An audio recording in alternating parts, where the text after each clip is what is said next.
മൂന്നാറിൽ പടയപ്പയുമായുള്ള ഏറ്റുമുട്ടലിൽ കാലിന് മുറിവേറ്റ ഒറ്റക്കൊമ്പൻ പൂർണ്ണ ആരോഗ്യവാനെന്ന് വിദഗ്ധ സംഘത്തിന്റെ report. Assistant forest veterinary officer doctor R Anuraj, doctor N Anumod, doctor Binoy C Babu എന്നിവരുടെ നേതൃത്വത്തിലുള്ള സംഘമാണ് കഴിഞ്ഞ ദിവസം ആനയെ നിരീക്ഷിച്ച ശേഷം ഡിഎഫ്ഒയ്ക്ക് റിപ്പോർട്ട് നൽകിയത്.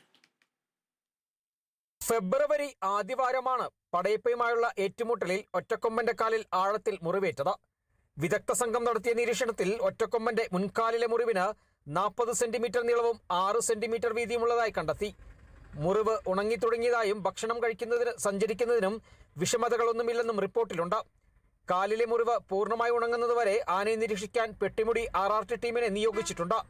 ഇവർ നടത്തിയ നിരീക്ഷണത്തിൽ ഒറ്റക്കൊമ്പൻ കഴിഞ്ഞ ദിവസങ്ങളിൽ കല്ലാർ, കടലാർ, ചോലമല, നല്ലതണ്ണി തുടങ്ങിയ സ്ഥലങ്ങളിലേക്ക് ആരോഗ്യവാനായി കിലോമീറ്ററുകൾ സഞ്ചരിച്ചതായി കണ്ടെത്തി.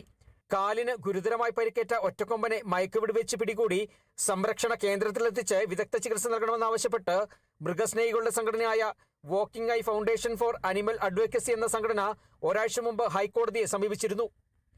Kerala vision news, Idukki.